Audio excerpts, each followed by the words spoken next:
You are listening to the Horse Radio Network, part of the Equine Network family.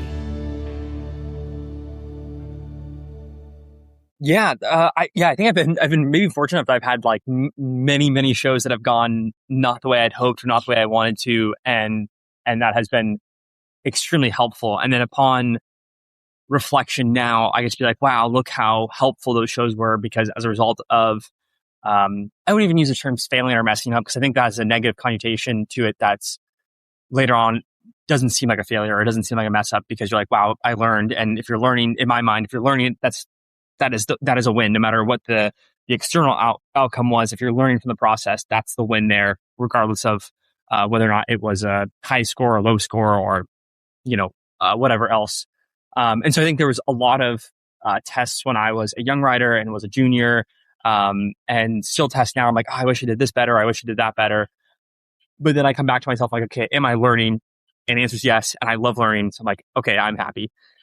And so it's still like, even when it comes to little tests and a mistake, I usually kind of just like smile and be like, okay, well, won't do that again, or I'll prep this differently. And if that's the case, then, I'm happy.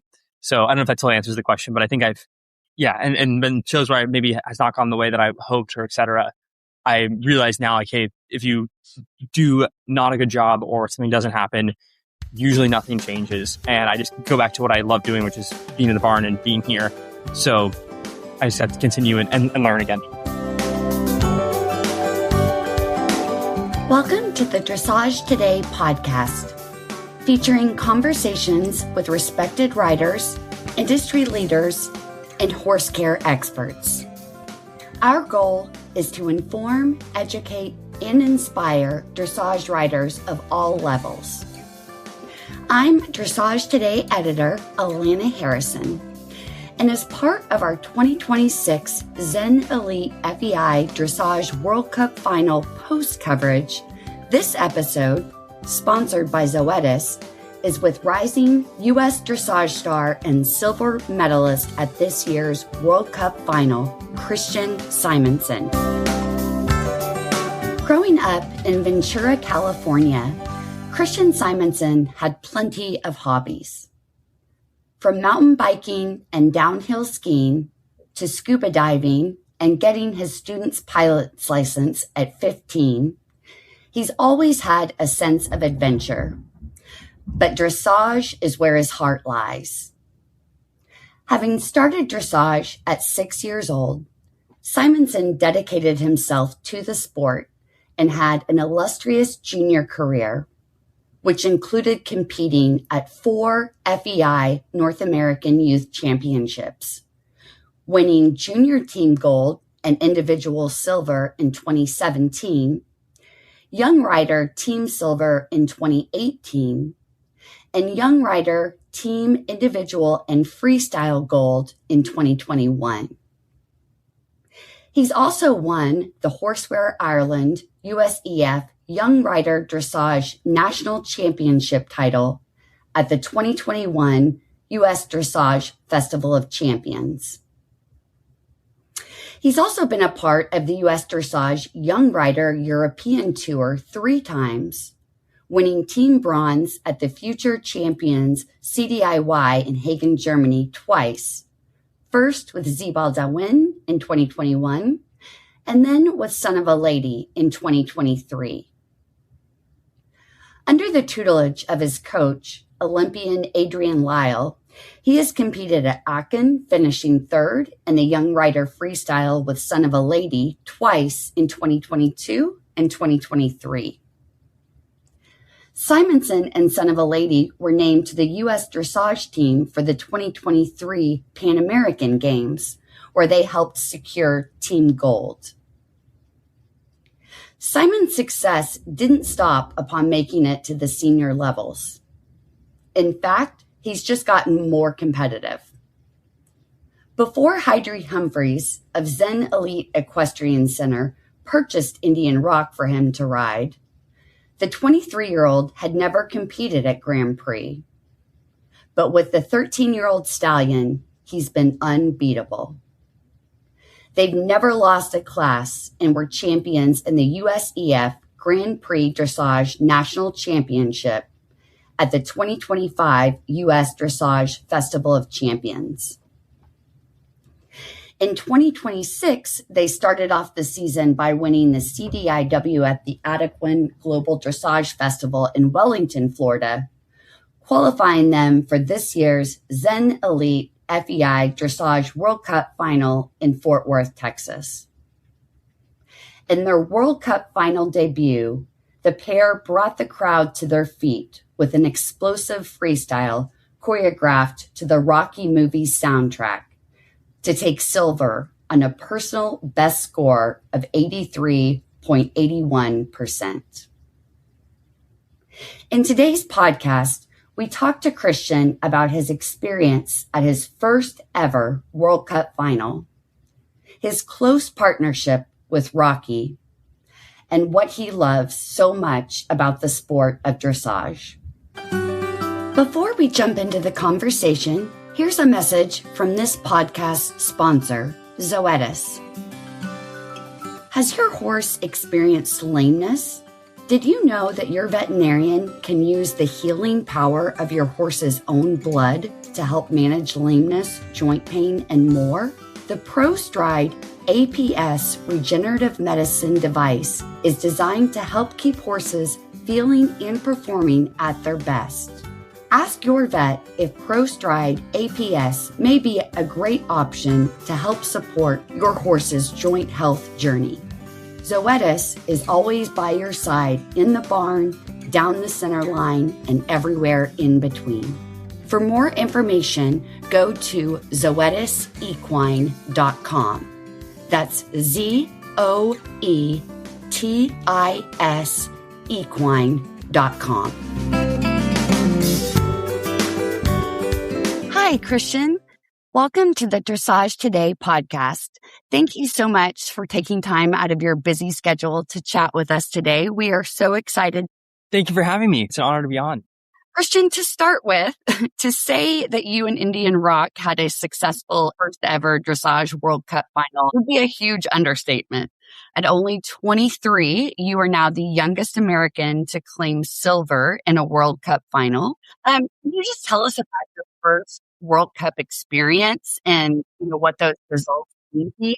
It meant a lot, not only for myself or being able to represent the U.S., but for the whole team that we have. And I think it's an amazing part of a movement that I get to be of, where we're having such great influence or see a lot of support in U.S. dressage, and getting to be part of that wave, not only for myself, but from Zen and from the U.S. federations, who's tried so hard to really develop young athletes. And so to be able to represent them is really special. But the event in Texas itself was really fun. I think they did an amazing job with the venue and to take care of the riders and to really infuse the culture also during the event, which is something really special. I get you guys, a lot of people that have never been to the United States before, and they get to come to Texas and have this Western kind of cultural experience. And so all in all, it was just really fun. And then on the performance side of it, to get to be there with riders that I've looked up to or have watched in Paris and compete in many other World Cups like Patrick has, that was extra special on top of it. And I just couldn't be more proud of Rocky and the whole team. Yeah. And you and your 13-year-old KWPN stallion, Indian Rock or Rocky, delivered a dynamite freestyle to the Rocky series soundtrack that brought the crowd in Fort Worth to their feet. This was my first time ever watching freestyle live, and I literally had goosebumps. But can you tell the audience who, didn't have the privilege of being there a little bit about your music choice for this freestyle and the choreography you chose? Yeah. So the music that we chose, obviously, because Indian Rock's nickname is Rocky, and he's such a powerful stallion, that we thought what music would go well with it. And during that thought process, we thought, well, we call him Rocky. Obviously, there's the Rocky films. I'm a big fan of them.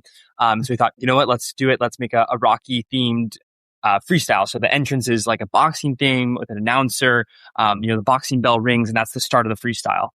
And with it, we also try to capture in the freestyle with the music, like the hero's journey of, you have like the, initial struggle, you have this goal that you want to reach, and you go through these trials and tribulations. And at the end, you hopefully have success. That's what we kind of wanted to capture in the freestyle itself, through the music and kind of through the interpretation of it. And the choreography, we really tried to highlight Rocky, of course. So we did some lines where it's like lateral, but it's a passage half pass or a piaffe pirouette. My personal favorite, which is at the end of the test, you do a double right pirouette into a line of 110 straight at the judge, which I think really shows off his rideability and his quality of his canter and changes and stuff like that. But yeah, that was it was also really fun to show the freestyle, because it mentions in the freestyle like names cities in the United States like Dallas, LA, etc. And so to get to have a Americana themed freestyle as well in the US crowd, I think that was extra special also, and to be able to represent the US at the same time. Yeah, it was unbelievable. And Christian, in one of our interviews with you in the mix zone during the actual World Cup, that freestyle gives the horses, riders, and, crowd, the dressage enthusiasts, the opportunity to have fun in the sport, and that you feel like we need more fun in dressage in the U.S. Would you mind speaking to that a little more? Of course, dressage itself is a very classical sport. Of course, it has a lot of medieval roots as well. But seeing it in the modern era with modern music, having fun, and the horses having a great time, and the audience especially, dressage can be a difficult thing to understand, I think, on the surface level, where you're like, okay, how do I separate between a 6 or an 8, or why did this person win versus this person didn't? And the nuances of the sport can be difficult to understand to the average viewer. But the average viewer can definitely understand dancing to some cool music and having a good time and celebrating this connection between horse and rider. And so that's kind of what I kind of was speaking towards is just having that celebration and more fun, because the audience gets to enjoy it. And I think it's a great way to show off the sport. And we know, obviously, this was your first time competing in a World Cup final.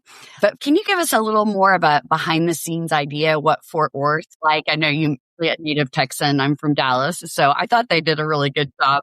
That was a kind of the culture infusion. I think they did a great job of doing. Each rider got to have a custom hat and pick their boot of choice.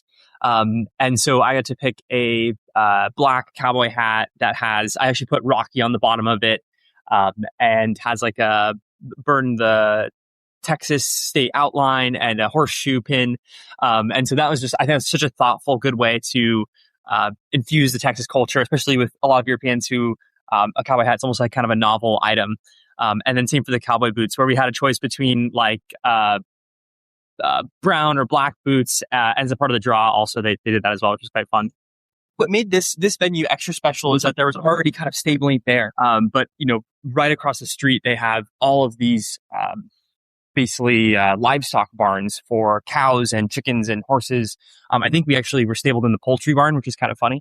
And that made it really unique that they had really good stabling, which they built there. And I think the Split Rock team built all of that. And then we just had kind of these mats that led you into the arena.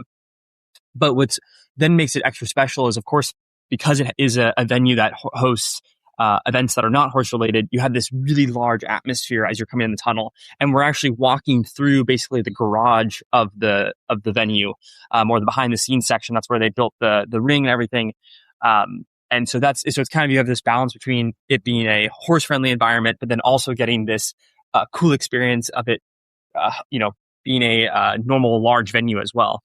And then at the same time, there was a cutting horse show happening, which was really fun to see. So we got to walk, 5 minutes down the road, and watch cutting horses, which is a whole nother, sport and experience, and getting to talk to some of the riders there about their sport and how their love for horses.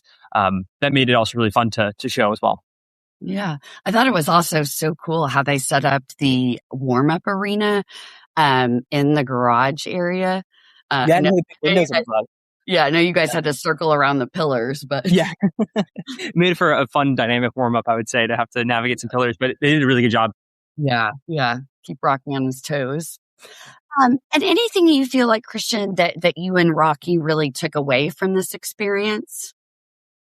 Yeah, I would say maybe luckily Rocky obviously has competed all over the world and has done amazing with Emily Schultens, his previous rider, who did an amazing job of developing him.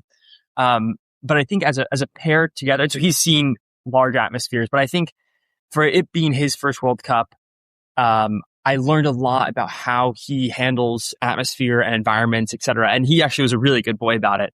And so that's kind of my biggest takeaway of how I can present him and how we can kind of go into it, which is like with a fair amount of confidence because he's such a good boy, fortunately. And I think it's always my biggest job, no matter which horse, to kind of protect the pressure from the horse and be like, how can I do my best job to really make sure they're happy and they're comfortable? And so I think I still take that thought process to the World Cup. And I've learned a lot about Rocky where I'm like, hey, these are things I can do to make him even more comfortable, or how I can, make him enjoy the experience more. Which I think luckily he already had enough time in the warm-up ring and had those experiences already. But I think it's like, I can always, edit those things. So that's how I kind of thought about it, taking it from this World Cup. You and Rocky seem to have such a beautiful, loving relationship. Can you tell us more about your partnership with him? So Rocky, of course, is owned by Aizen Ali, and I'm just really fortunate enough to be his rider and his person. But we've been competing actually almost exactly 1 year now. I think we did our first national show this time last year. And he is just an amazing horse. I can't even take credit for how incredible he goes in the ring, because it's almost so natural to him. He and I spend a lot of time together. We do a lot of grazing and grooming, and I just like love him so much. He's such an easy boy. Like, you could put him in the stable in Texas and he's the same way as he is back here. Or he can go walk around in this new, venue where we have thousands of seats, and he's like, okay, well, this is fine. It's not my normal, but cool with me. And so to be able to develop that trust with him has been really special, because it's like, I get to have so much confidence with him also because of that.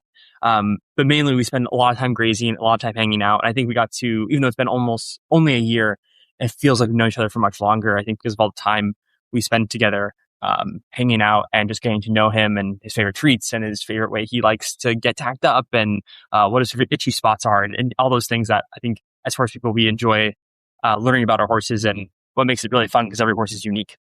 Yeah. And it's like all of those small things that build up, to your overall partnership, for sure. Does he have a goofy side? He's just really easygoing. I think that's something that always surprises people is just how sweet and calm of a stallion he is. And he's not stallion at all. You could put him next to a mare and he'd be like, okay, cool. And very happy and very content grazing and hanging out and being with his people. Yeah. Well, and this may negate my next question, but I was going to ask you if there were any unique challenges about being a stallion for dressage. But it sounds like with him, not so much. Yeah, no, luckily not with him as much. Yeah, of course, I think with stallions, of course, you like want to make sure they have, focus on you, because of course they have a whole second job, which is breeding and that whole side of the sport as well. And so it's a lot for them to have to switch back between, okay, I'm not in breeding mode, I'm in competition mode. But for Rocky, luckily he really can do that back and forth and is really serious about his riding job, and it makes it very easy for us. Yeah, that's so interesting. I don't think I realized that he was doing that. Are there any particular tactics you use to get him like back into competition mode? Yeah, luckily, I mean, I think it's just the windows. Like, you just think of like, okay, when's the breeding season, or when do you collect them, and how do you place that when you're competing? I give my coach Adrienne a lot of credit, because she's so brilliant with that. Also with the prep for the World Cup and how to think about it and takeaways, she's so brilliant that I just kind of follow her lead for a lot of it. So I think she's just really mindful of like making sure that they're comfortable, and if they're doing their breeding job, it's a certain time of year, so that they can then be really focused for the competition season as well. I think would probably be my best answer I could give. Yeah, that definitely makes sense for sure. And for Rocky, in particular, how did you go about preparing him for an event like the World Cup? Was it kind of just business as usual, or is there anything extra you do? Once again, I give Adrienne a lot of credit, because it's kind of her direction on. She's been so has been like such an incredible athlete herself, and still is, and has so much experience of getting ready for Olympics and a World Cup and World Equestrian Games. It's a really similar prep to what we did with like Son of a Lady at the Pan American Games, where you kind of the first couple weeks leading into the show, we have a dressage ring here that we start practicing certain lines of movement, like really fine details of like, okay, how am I prepping for this movement? How am I thinking about getting ready for this one? How do we make sure that he's in the right balance from the extended trot to the passage? Okay, how does that look? And making sure that he's also really physically fit as well, and getting good recovery time in between and stuff like that. And what's next for you and Rocky? Do you know? We hope to do some competitions. Of course, we have the US Championships next month. And see also if we get to go to Europe, and see how that goes. And, kind of see how the rest of the year goes. Excellent. Well, we will certainly be watching. And you alluded to this a little bit, but can you tell us what it was like to have Adrienne Lyle as your coach to help guide you through your first World Cup experience? Yeah, it means everything. I just adore Adrienne, and she is such an incredible horsewoman and an amazing coach and rider that I just, if she says jump, I say how high and what time. And so to get her insight and her experience going through this World Cup, it just would not be possible without her. She's just so calm and, and just such a good coach, I guess, is like a coach you want direction from or want help from. And Adrienne does all that and more, not only on the rider's side, but also on the horse side as well, where she has such a good plan and idea of like, okay, I think we should go to the warm up at this time and we should do these things. And I just am like, okay, I will, yes, ma'am. And, Like how you actually got started with horses? Yeah, I got started with horses in California with my sister. I started riding when I was around 6 or so. And we did like some quarter horses and some trail horses and stuff like that. And I just loved horses so much. I loved all animals. I kind of wanted to be like a young Steve Irwin or something. And then I did a little bit of jumping as well, like a couple years later. And then I met a amazing dressage trainer at the time named Gail Hoff-Carmona, who I am still fortunate enough to have a really good relationship with to today. And she was actually, my mom was riding, so I got to have be at the barn with her. And then I got some lessons with Gail, and that kind of started my dressage journey. She made dressage so fun for me at a young age. I think if you have a young boy who's loves being outside and super energetic, you'd be like, dressage, maybe I want to go flying around in the field instead of doing, working on a shoulder in. But she made it so much fun for me at a young age. I was like, this is amazing. This is so cool. And so that was like lots of lunging on a circle where you ride without your hands, and she really developed my seat from a young age. And so that was like the best start ever. And then I started my junior career when I was 13, I think is when I did my first NAYC, actually almost 10 years ago. So I was 13 in Colorado in 2016. And that was my first time competing at like an international event, you could say, with the Canadian riders and Mexican riders and everyone from North America. And I was just like, this is awesome. I love competing. I love horses. And so it was like the blend of two amazing things that I love. I was really fortunate to have a amazing youth start also with Jan Ebeli. And so that was kind of how it all started. And then 8 years ago, I guess is now it's been, I was fortunate enough to train with Adrienne. And that kind of brings me to the present with Rocky. Yeah. Well, you answered my next question because I was going to ask, what was it about dressage? I think with dressage, it's just like, it's the ultimate form of training. I think in any equestrian discipline, you have like elements of dressage in it. At least on the English side. I don't know as much about Western, but whether you're jumping or eventing, or of course eventing has dressage, but or any other training, like dressage is the foundation of it all. And I also just really love like the problem solving of like, how do you teach a horse to do something, and how do you explain it to them as easy as possible so they can really understand. And I love like thinking about that often. And that makes me, it's like, I really just enjoy that process. Yeah, I love that. And I definitely can say, like, as a hunter jumper, like dressage helps so much with everything for sure. And can you speak, Christian, to any other influential horses in your career? Yeah, I was really fortunate. I can say, like, I think all my horses have been very influential. I think I had a loose tongue pony that I started off with, and he was really fun, named Zombo. But then in my junior competition, I was not fortunate to have a horse named Herskonig, who he started teaching me how to do flying lead changes and how to do 4 tempies and 3 tempies. And that was really fun. I think, Zeaball Diawind, who I kind of did the young riders with, and I was able enough to do well at a NYC competition with him. And we went to Europe for the first time together, and that was a whole experience. I think, especially Son of a Lady, who I was able to do the Pan American Games with. And he kind of took me from the youth levels to then competing at the small tour with all the adults. And so that was kind of a big change as well. And that brings me, of course, then to today with Rocky and the other Zen boys like, Felix and, we have Guinness, who have teaching me so much now. And I was able to do with Felix the U25 competitions, or do the U25 US championships as well. So kind of a long answer, but I feel like each one have been very influential in their own way. Yeah. And do you struggle with competition nerves? And if so, how do you deal with those? Yeah, when I was younger, I would forget my tests a lot. I actually got disqualified from like more shows than I could think of because I just like could not remember the tests as I was writing them. And so knock on wood, not as much the case now, but I think that like having those, like being like, hey, you need to understand your tests and like, why am I forgetting this?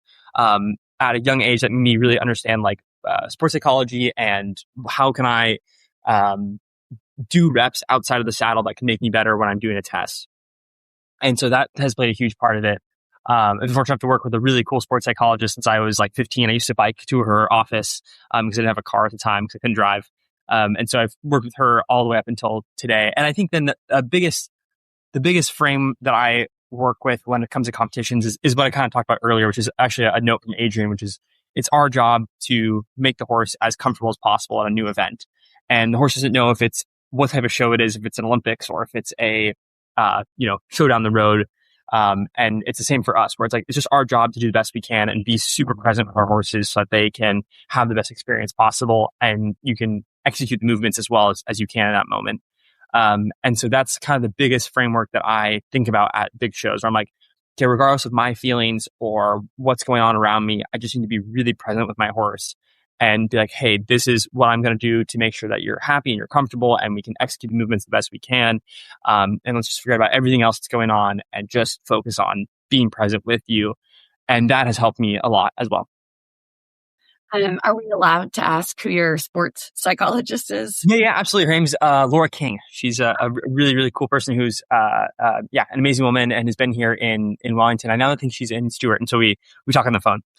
Oh, excellent. We'll have to learn more about her. Yeah, sure. She's very, very cool. Things don't always go as planned, and we really all have to figure out how to deal with those moments. Can you speak to any disappointments in your career and how you learn to handle those, especially at such a young age?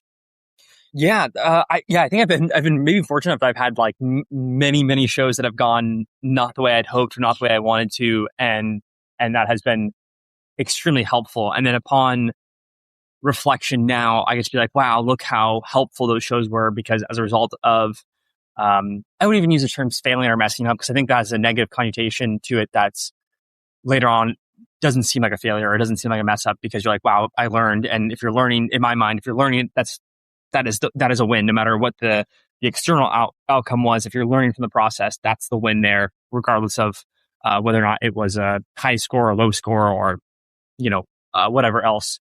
And so I think there was a lot of tests when I was a young rider and was a junior. And still test now. I'm like, oh, I wish I did this better. I wish I did that better. But then I come back to myself like, okay, am I learning? And the answer is yes. And I love learning. So I'm like, okay, I'm happy. And so it's still like, even when it comes to, little tests and a mistake, I usually kind of just like smile and be like, okay, well, won't do that again, or I'll prep this differently. And if that's the case, then, I'm happy. So I don't know if that totally answers the question, but I think and then shows where I maybe has not gone the way that I hoped or et cetera, I realize now, like, hey, if you do not a good job or something doesn't happen, usually nothing changes. And I just go back to what I love doing, which is being in the barn and being here. So I just have to continue and learn again. So. Right. I think that's one of the coolest things about our sports, though. Like it's a lifelong learning process for sure. Yeah, I definitely, that's like my favorite part about it. I just like love every day there's like something I'm like constantly humbled by Adrienne's knowledge and Katie and other people that I get to work with, or people that like, oh, did you hear about this trick that we tried for whatever, to get a horse drink well or whatever it is. I'm like, that is so cool. Tell me more. I really want to know more.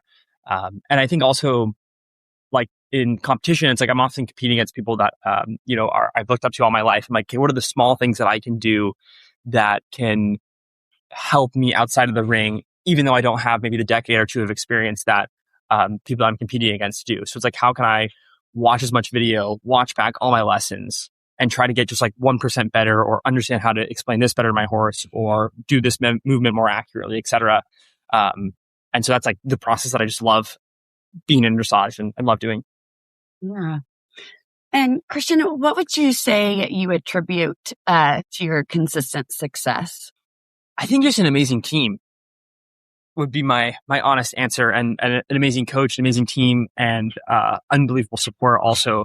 I was really fortunate that my parents started and really supported my youth career. And then now with Zen, it's like such an honor to ride their horses and be able to compete and represent them as well. And along with we just have an amazing team here at the barn of grooms and vets and physios and saddle fitters and everyone in between who kind of make it all possible. And so I think I'm more of a reflection of them than the other way around. And they just kind of really make things happen, along with Adrienne, who's just an incredible coach as well. So I kind of give them a lot of that credit to having the horse shows go well.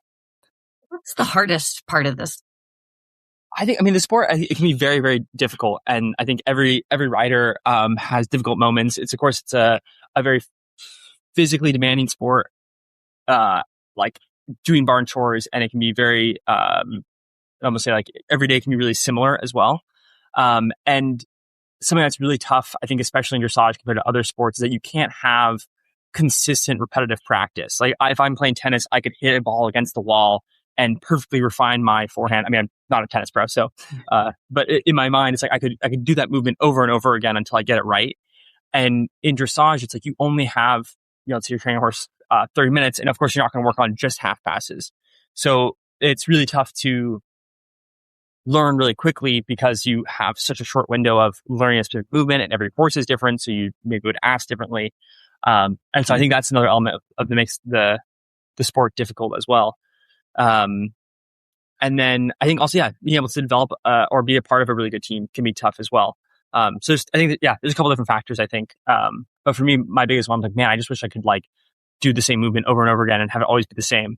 But of course, it's not the case in our sport, which is also the cool part about it, because you get to have a really long career and just work with an animal, not just a tennis racket that doesn't have any heart or etc. So yeah, for sure.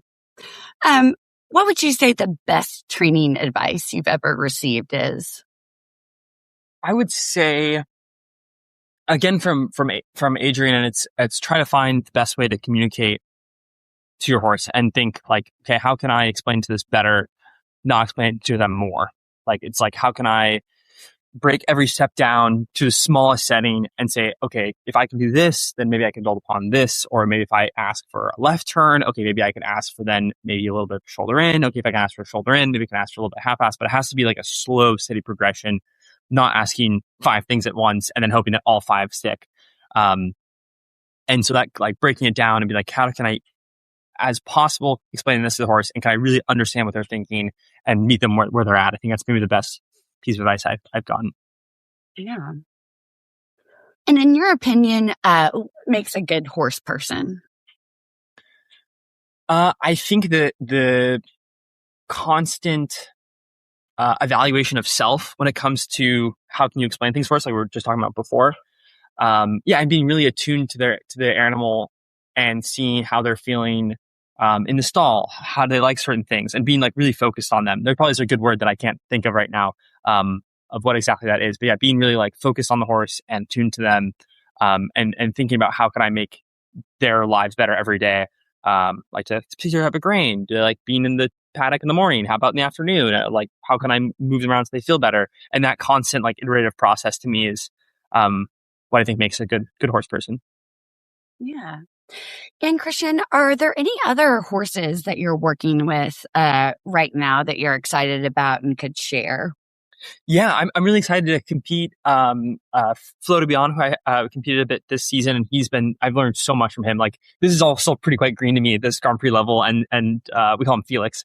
And Felix has been really, really helpful along with Rocky to teach me this level. And I still feel I still feel really green at doing Grand Prix movements. But the two of them have taught me so much. I feel really fortunate about.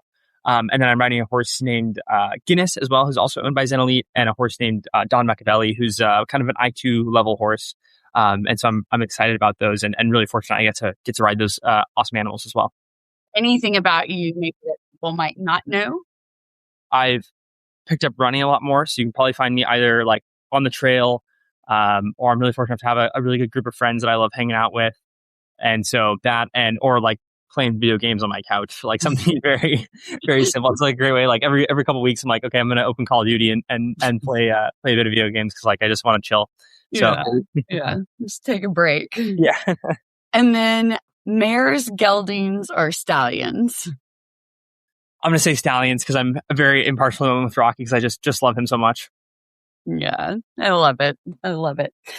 Christian, is there anything I just didn't think to ask you that you want to share with us? And if not, I know we covered quite a bit. So. Yeah, I don't think so. I guess I just always, I'm always just super thankful to the team and to Zen and to everyone that I get to compete with. And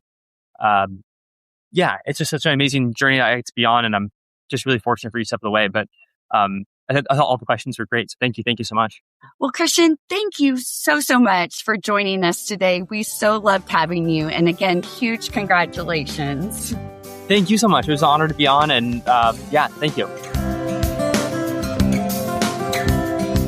Thank you for listening to this special episode of the Dressage Today podcast. And a big thank you to the episode's sponsor, Zoetis. You can subscribe to the Dressage Today podcast on Apple Podcasts, Spotify, Stitcher, or wherever you listen. While you're there, please rate and review the show. Thanks again for joining us. I'm Alana Harrison, and you've been listening to the Dressage Today podcast.